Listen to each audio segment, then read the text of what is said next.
Next problem बघा. Find the angle P of the triangle whose vertices are P Q and R. Point त्यांनी दिलेले आहेत आणि त्याच्यातला त्या ट्रायंगल मधला म्हणजे पी क्यू आर ट्रायंगल जो तयार होईल त्याच्यातला अँगल पी तो फाइंड आउट करायचा आहे. मग आपण एक ट्रायंगल या ठिकाणी ड्रॉ करूया पहिल्यांदा.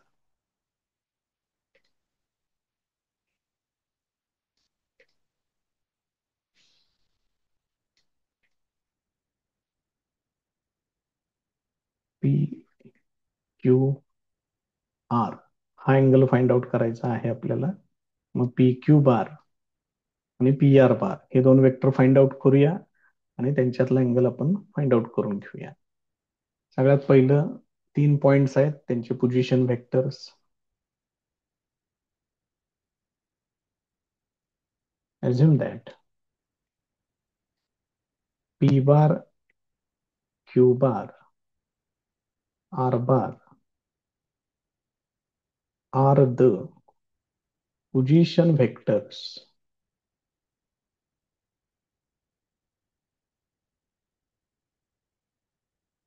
of vertices p, q, r of triangle PQR respectively with respect to origin O. मग आता ह्याच्यामध्ये जे आपण दोन साइड्स सांगितलेले आहेत ते फाइंड आउट करूया. त्याच्या आधी अजून एक काम करून घेऊया. हे P bar Q bar R bar मांडून घेऊया. P bar equal to minus J bar minus 2 K bar. त्याच्यानंतर Q bar equal to 3 I bar plus J bar plus 4 K bar. R bar equal to 5 I bar plus 7 J bar plus K बार असे. आता याच्यावरून P Q बार आणि P R बार हे find out करायचे आहेत. Therefore P Q bar equal to Q bar minus P bar. Q bar आहे 3 I bar plus J bar plus 4 K bar minus P bar आहे minus J bar minus 2 K bar. याचं simplification. Therefore P Q bar equal to काय होणार बघा. 3 I बार आहे असंच राहील. जे बार प्लस जे बार ते येणार 2 जे बार 4 के बार प्लस 2 के बार म्हणजे येणार 6 के बार. त्याच्यानंतर मला पाहिजे आहे पी आर बार पाहिजे.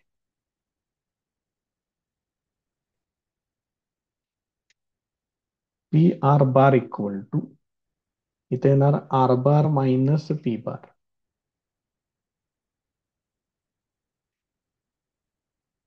5 I bar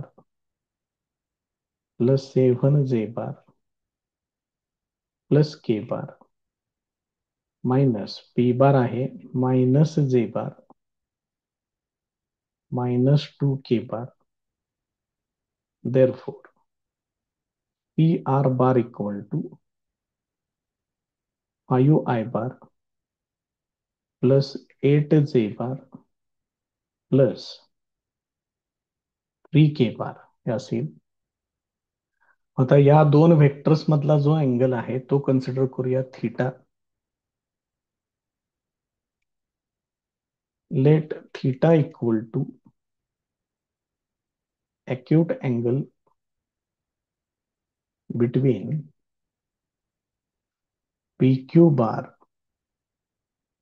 and PR bar. आता याचा डॉट प्रोडक्ट आपल्याला कन्सिडर करायचा आहे. P Q bar dot P R bar is equal to mod P Q bar into mod P R bar into cos theta. आता ह्या सगळ्या terms separate separate आपण find out करून घेऊया. P Q bar dot P R bar equal to, मग P Q bar आहे 3 I bar plus 2J bar plus 6K bar dot P R bar आहे 5I बार plus 8J बार plus 3K बार. आता हा product सोडवून घ्या. काय येणार आहे बघा, 3 × 5 प्लस 2 × 8 प्लस 6 × 3 म्हणजेच हे किती होणार, 15 प्लस 16 प्लस 18. म्हणजे हे किती होते बघा बरं, 8 आणि 6 14 आणि 5 19 9 हातचे आले 1 आणि हे येणार 4 49 येणार. ही एक व्हॅल्यू तयार झाली. ह्याला मी इक्वेशन नंबर 1 टाकतो इथं आणि ह्या सगळ्या व्हॅल्यूज आपण त्याच्यात वापरायच्या आहेत. त्याच्यानंतर पाहिजे मला मॉड पी क्यू बार पाहिजे. मग mod P Q bar equal to square root of, इथं पी क्यू बार आहे बघा, 3 चा स्क्वेअर प्लस 2 चा स्क्वेअर प्लस 6 चा स्क्वेअर. म्हणजे ते टोटल काय होणार, 9 प्लस 4 प्लस 36, म्हणजेच हे होणार √49 दॅट इज इक्वल टू 7. त्याच्यानंतर मला पाहिजे आहे, थांबावं लागेल, त्याच्यानंतर पी आर बार त्याची मॅग्निट्यूड काढायची आहे.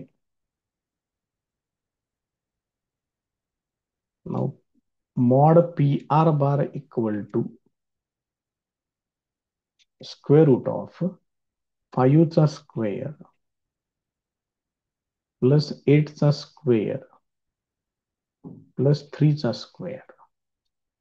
हे टोटल किती होणार, 25 प्लस 64 प्लस 9. हे बघा 9 आणि 4 13 आणि 5 18, 8 झाले 1 7 2 8 आणि 1 9, येते √98 येते. यालाच तुम्ही असं लिहू शकताय 49 × 2, so this is equal to 7√2. हे तुम्हाला मिळालं मॉड पी आर बार. आता ह्या सगळ्या व्हॅल्यूज घेऊन किती यायचं इक्वेशन 1 मध्ये. बघा आता त्या इक्वेशन 1 मध्ये डाव्या बाजूला वापरायचं आहे P Q bar dot P R bar. Therefore from 1 इकडे येणार 49, मॉड पी क्यू बार आहे 7, मॉड पी आर बार आहे 7√2 into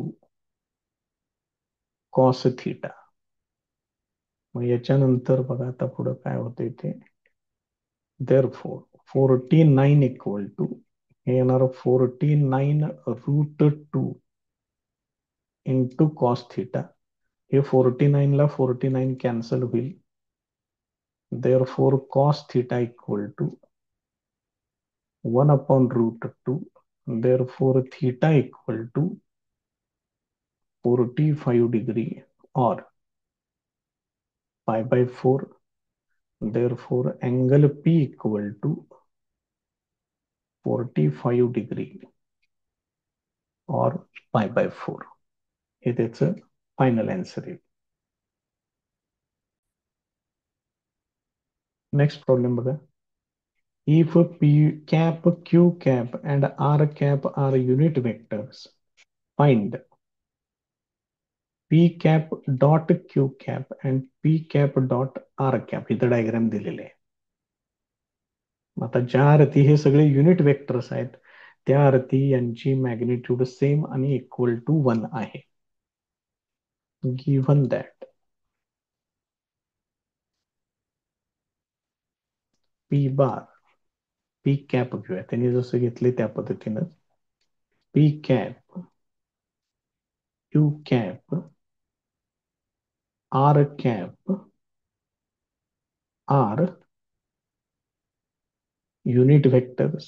Therefore, mod p cap equal to mod q cap equal to mod r cap is equal to 1.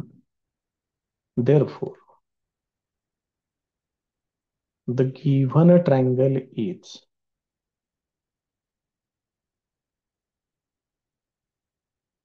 an equilateral triangle. Therefore, its each angle is equal to 60 degree, that is equal to pi by 3. आता त्यांनी पहिला problem काय विचारलाय बघा बरं. P cap dot Q cap सांगितलंय. याच्यामध्ये mod P cap mod Q cap into cos 60 degree किंवा cos pi by 3 काही वापरा. येणार 1, येणार 1 आणि कॉस 60 ची व्हॅल्यू आहे 1/2. ह्याचं फायनल आन्सर येणार 1/2. दुसरं काय विचारलंय, साधारण तेच येणार परत एकदा. काय त्याच्यामध्ये P cap dot R cap, इथं पण तसंच घ्या.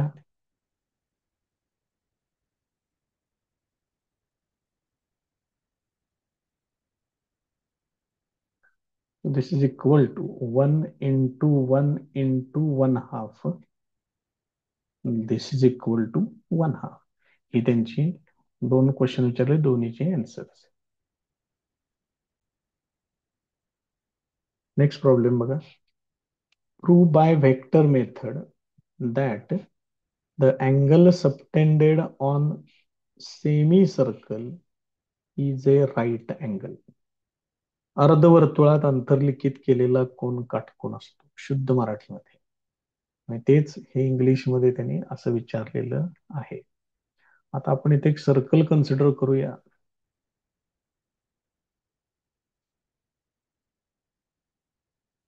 या पद्धतीनं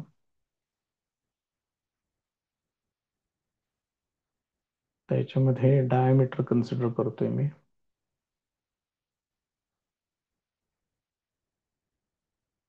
हा डायमीटर घेतोय. त्यानंतर एक अँगल तयार करूया इथं आपण, कुठलाही सेमी सर्कल मधला तो असेल, तो राईट अँगल असतो हे सिद्ध करायचं आहे आपल्याला. मग इथं मी सेंटर कन्सिडर करतोय, सेंटर सी.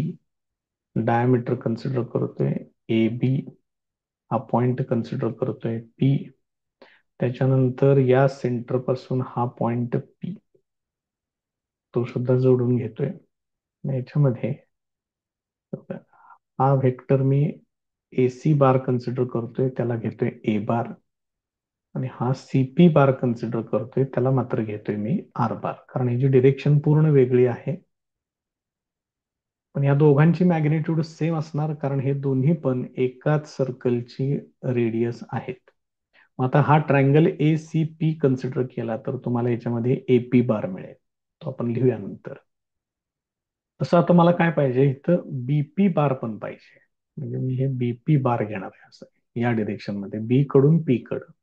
हा जर आपल्याला रिझल्टंट पाहिजे असेल तर मला व्हेक्टर इथे घ्यावा लागेल बीसी बार. तर तुम्ही जरा काळजीपूर्वक बघा, हे एसी बार आणि बीसी बार एकाच सर्कलची रेडियस आहे. एसी बारला मी लिहिलंय ए बार, त्यामुळे बीसी बार पण एवढ्याच व्हॅल्यूच असणार आहे, फक्त डिरेक्शन अपोजिट आहे. त्यामुळे इथं लिहावं लागेल मायनस ए बार. तेव्हा हे जरा समजून घ्या व्यवस्थित. मग मी ह्याच्यामध्ये इथं ट्रायंगल लॉ वापरून बीपी बार काढणार, एपी बार काढायचं आणि दोघांचा डॉट प्रोडक्ट घेऊन झिरो येते का बघायचं.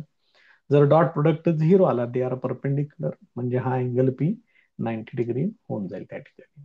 आता बघा एक एक एक एक टर्म कन्सिडर करूया. C is centre of circle, A B is diameter, P is any other point on circle. आता आपल्याला प्रूव्ह काय करायचं आहे, टू प्रूव्ह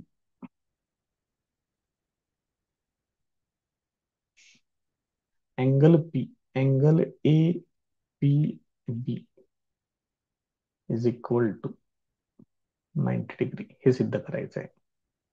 मग मी आता याच्यामध्ये असं कन्सिडर करतो, अज्युम दॅट, प्रूफ घेऊया त्याची आता आपण.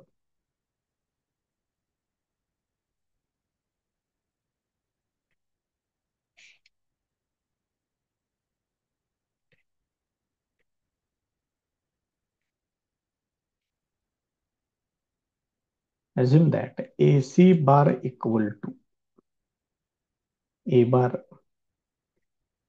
त्यानंतर CP bar equal to R bar, AC and CP, AC, CP, BC are radius of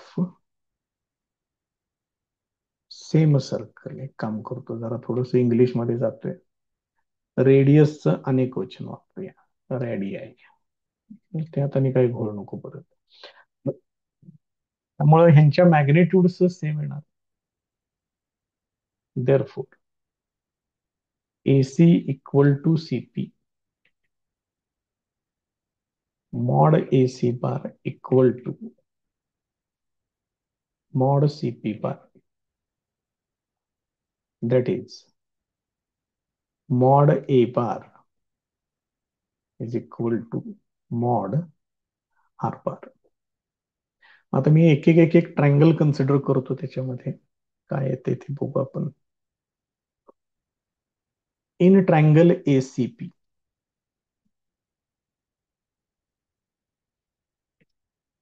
AP bar equal to AP bar equal to येणार AC bar plus CP bar. Therefore AP bar equal to AC bar म्हणजे A बार आहे, plus CP बार म्हणजेच R बार आहे. त्याच्यानंतर मला पाहिजे BP बार पाहिजे. Triangle दुसरा घ्यायचा आहे, in triangle BCP, BP bar equal to BC bar plus CP bar. आता ह्या AC बार आणि BC बार बद्दल एक वाक्य त्या ठिकाणी लिहूया. Mod AC bar is equal to mod BC bar and they are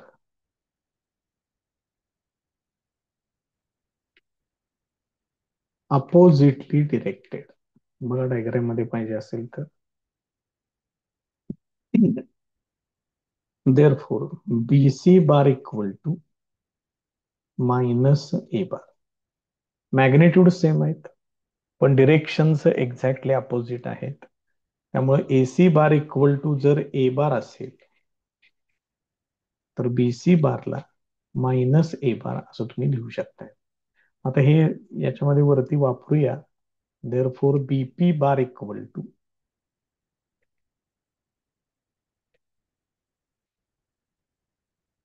काय आहे, BC बार आहे minus A bar plus CP bar आहे R बार, म्हणजेच हे काय होणार, R बार मायनस ए बार होणार. मग ह्या ए पी बारला मी असं मांडून घेतोय, आर बार प्लस ए बार बदलून घेतो ह्याच्या पद्धतीनं. आता या दोघांचा डॉट प्रोडक्ट घ्यायचा आहे. नाव ए पी बार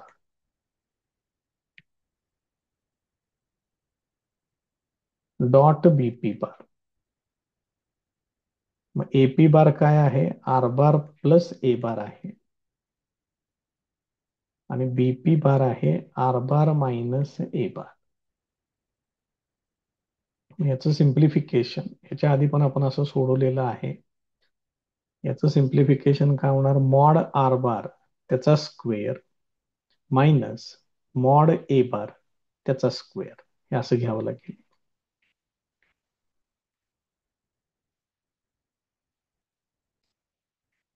पण हे दोन्ही पण इक्वल आहेत असं आपण आधीच लिहिलेलं आहे. तर हे बघा इथे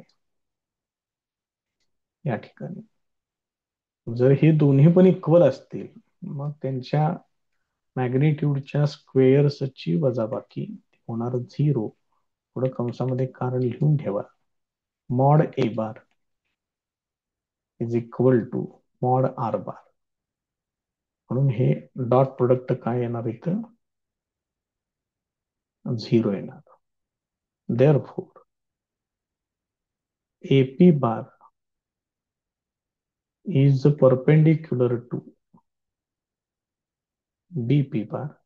Therefore, angle APB, that is equal to angle P is equal to 90 degree. मग तुम्ही त्याच्यावरून आता आपण इथं सगळं लिहिलेलंच आहे डिटेलमध्ये टू प्रूव्ह. हे काय होईल त्या ठिकाणी अशा पद्धतीनं व्हेरीफाय होऊन जाईल. नेक्स्ट प्रॉब्लेम बघा. If a vector has a direction angles 45 degree and 60 degree, find the third direction angle. याने डिरेक्शन अँगल्स दिलेले आहेत, म्हणजेच अल्फा बीटा गॅमा हे दिलेले आहेत तुम्हाला. Alpha equal to 45 degree, beta equal to 60 degree, gamma equal to question mark.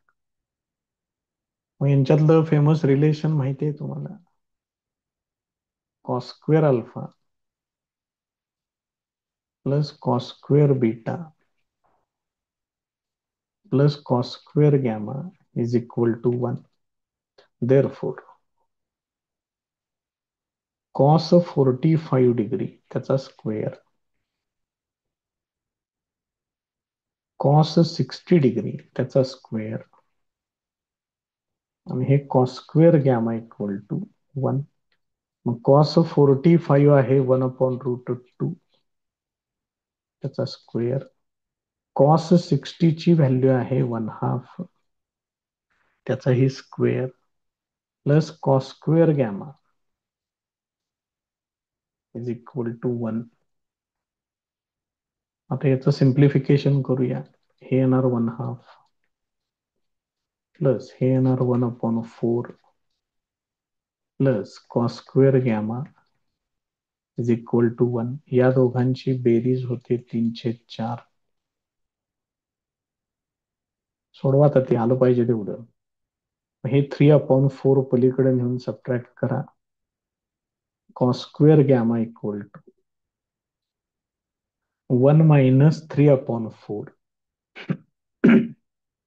Therefore, cos square gamma equal to 1/4 येणार. म्हणजेच cos gamma equal to plus और minus 1/2. Therefore, cos gamma equal to 1/2 और cos gamma equal to -1/2. आता cos ची value 1/2 येते, म्हणजे 60 degree आहे.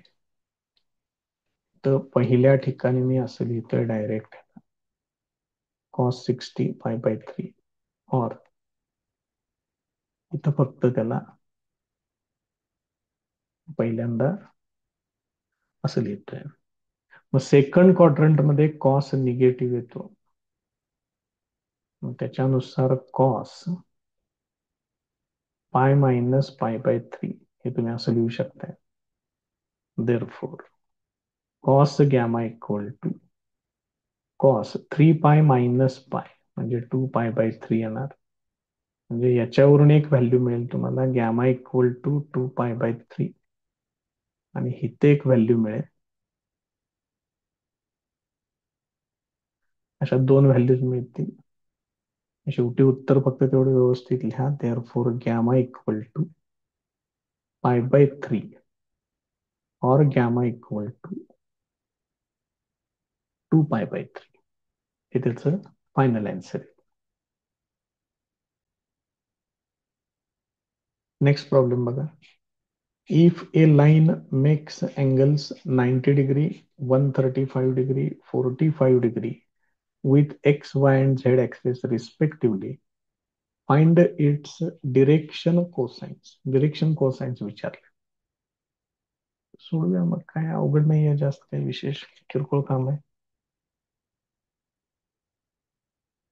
Given that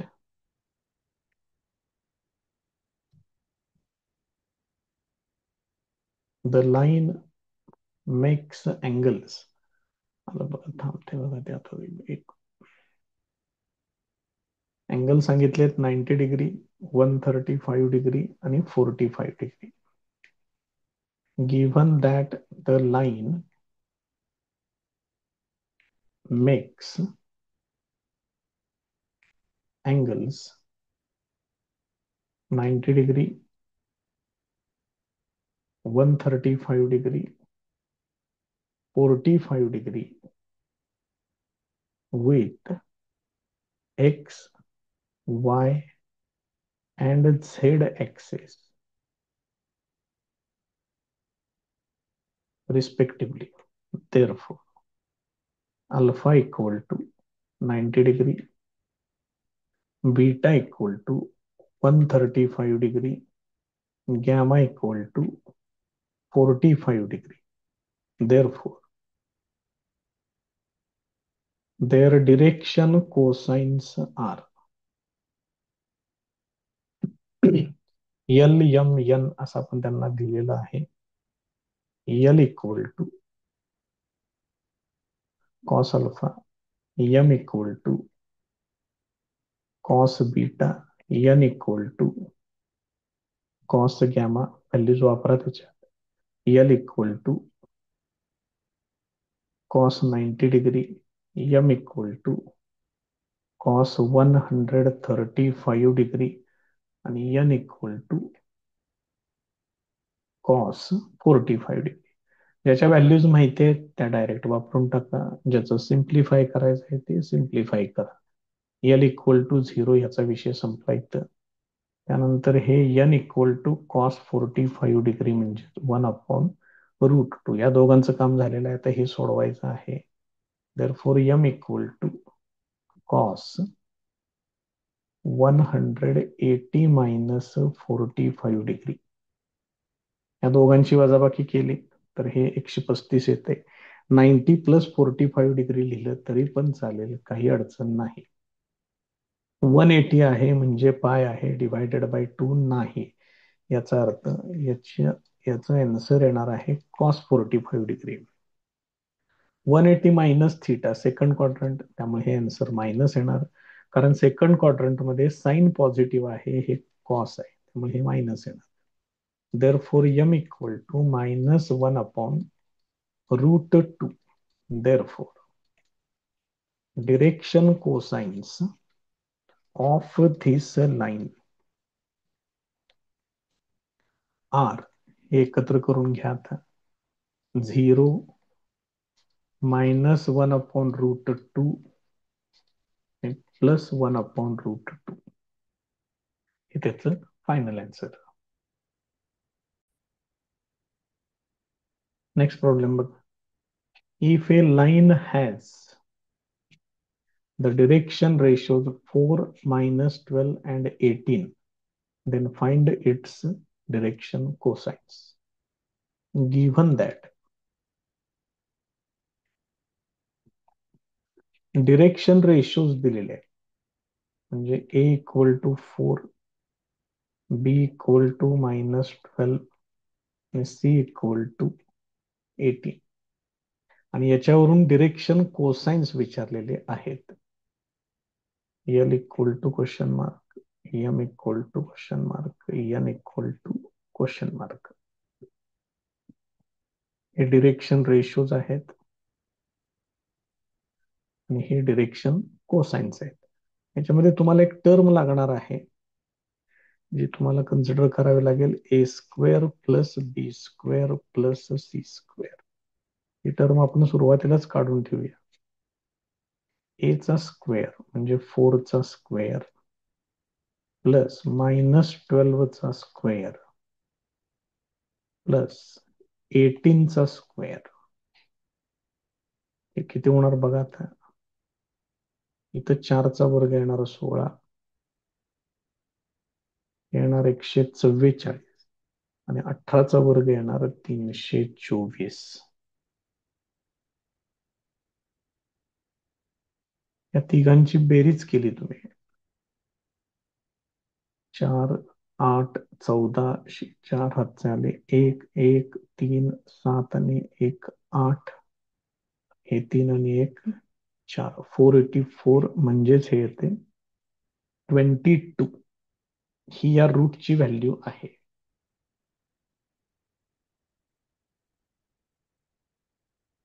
आता एल इक्वल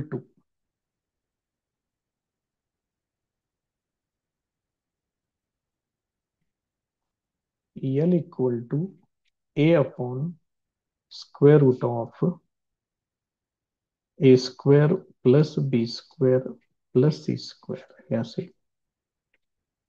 म्हणजेच हे किती येणार आहे बघा, ए ची व्हॅल्यू 4 आहे डिव्हायडेड बाय 22 म्हणजे हे येणार 2/11.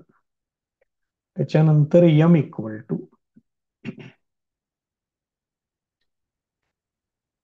बी upon square root of A square plus B square plus C square. B ची व्हॅल्यू आहे -12 डिव्हायडेड बाय 22. मग याला जर तुम्ही 2 न भाग घालवलात तर हे असेल. त्याच्यानंतर सी किती आहे बघा, सी आहे 18 आहे. N equal to c divided by square root of A square plus B square plus C square.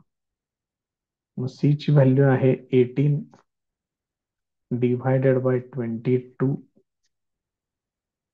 म्हणजे हे येणार 9/11 येणार. आपल्याला ह्यांचे एकत्र डिरेक्शन कोसाइन्स मांडायचे आहेत. Therefore the direction cosines of the line R, ओळीनं मांडायचे एल एम एन म्हणजे 2/11 -6/11 आणि 9/11 हे असे हे त्यांचे डिरेक्शन कोसाइन्स.